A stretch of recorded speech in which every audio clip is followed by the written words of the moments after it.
And to do the tart, we want to make a dough, pastry dough. So right in this same mixer, I'm going to add 2 1/4 cups of flour and about 10 tablespoons of unsalted butter, which is cold. That is the magic word when it comes to making dough, cold. Everything needs to be cold. So you put the butter in and you pulse, because you want that butter to get incorporated into the flour, but you want it to stay in little bits so that the dough will be flaky. After you've pretty much got it like that, then you want to start adding some water. I'm going to give this just a little bit of salt now, and some ice water. Again, the magic word is cold. So I put in a little bit of ice water, not too much in the beginning, and start pulsing that. And when I see that the dough starts to go around the blade, then I know that I have enough water. And if you're not sure on how much water to add, well then stop the machine every now and then, take the top off, and feel it. And if it holds together, you know that that's enough. So get out a piece of plastic wrap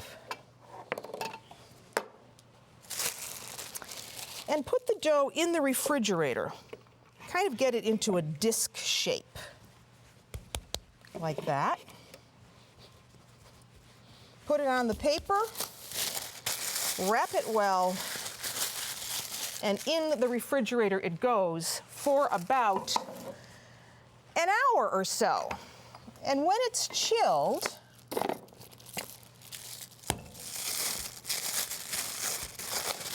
it'll look like that. Now we have to roll the dough out. And there's several ways to do that. You can do it on a floured board. And the best thing to do is just tap the dough down a little bit, kind of just to distribute the thickness of it, and then begin rolling it. That's one way to do it. What you don't want to do is add a lot of flour, because the more flour you add, the tougher that dough will be. So either do it like this on a board that has a little bit of flour, or the other way to do it is to do it on a sheet of parchment paper, because then you really can control the flour.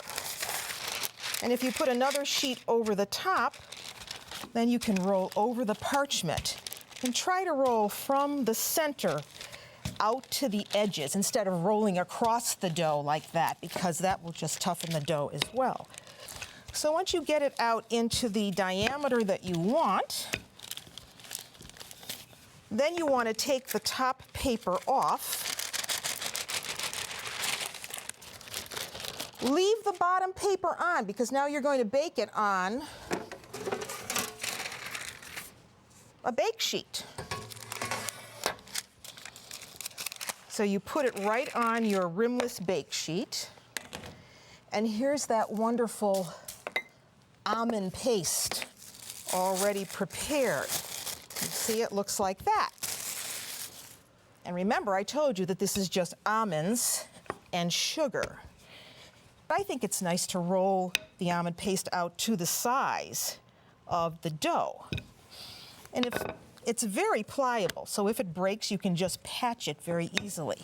So roll it out, and then carefully lift it up. And if it breaks, that's okay, because it's all going to cook together. And here's a trick: if it does stick to your counter, once you get it over the dough, you can just roll over that very gently. And that's why you want to use a rimless cookie sheet. Now the apricot part. And here we have dried apricots. And I'm just going to overlap them. All I did with these was buy either Turkish or California dried apricots and poach them just to get them a little bit more pliable, because they are very dry when you buy them. And you can just poach them in a little water and then just cover the tart, the marzipan part, with the apricots, going all the way around. If you want to take your time to make a really nice design, you can, but this is all going to get covered up with some egg and sugar. Okay, I think you get the idea. Now the next thing you have to do before you put that milk mixture on is to bring these edges up somewhat, because you have to hold in the juices. So lift up the edges as you go along. This is free-form, as I told you, a free-form tart. Just bring the edges up over and use the paper to help you. And once you have it all unstuck and up over around the apricots, well, then you can do a nice little kind of pinch. Just pinch the edges together and make it very country looking.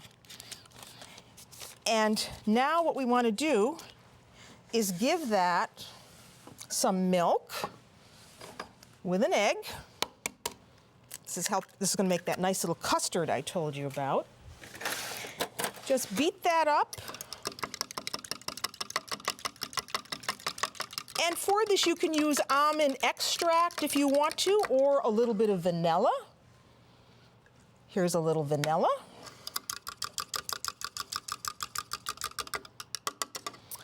And you pour this, and that's why you have to have an edge to hold this. You pour this right over the tart, just like that. And then the last thing you need to do is add some sugar. So sprinkle on some sugar. And for this tart, you want to start at 375 degrees. And then you want to watch it, because you may have to lower your temperature to 350 degrees. Look how pretty that is. All right, that's ready to go in the bottom oven. And I'm baking it on a preheated stone, but you don't have to do that. I like to bake it on a stone because I always keep my stone in the oven because I'm making pizza and bread, so I just leave it there. So 375 degrees, it's probably going to take you, about 25 to 30 minutes, and then you really want to let that cool down.